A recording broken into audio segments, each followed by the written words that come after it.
Good morning everyone. Africa में आपका फिर से स्वागत है।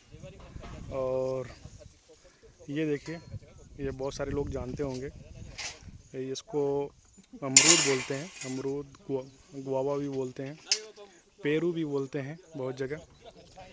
तो ये देखिए, इसका पौधा है और ये इसका फूल है, करीब से देख पा रहे हैं तो। और इसके जो फल हैं वो दिखाता हूँ आपको। ये देखिए, ये इसका फल है, अभी रेडी हो रहे हैं। कुछ रेडी हो चुके हैं, उनको भी दिखाता हूँ आपको। तो अफ्रीका में बहुत ही रेयर पाया जाता है, बट अपने इंडिया में बहुत ज़्यादा पाया जाता है।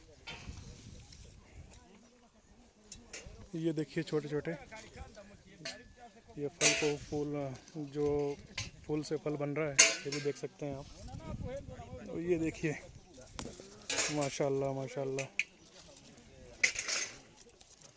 ये देखिए, ये है पेरू, अमरूद, गुआवा। ये देखिए, माशाल्लाह माशाल्लाह। बहुत ही रेयर दिखता है अफ्रीका में। इस समय मैं कंट्री साइड हूँ, तो ये मेरे पास था तो दिखा दिया मैंने। बहुत सारे लोग जानते भी होंगे। और बहुत ये दांतों की एक्सरसाइज के लिए बहुत अच्छा फल है ये।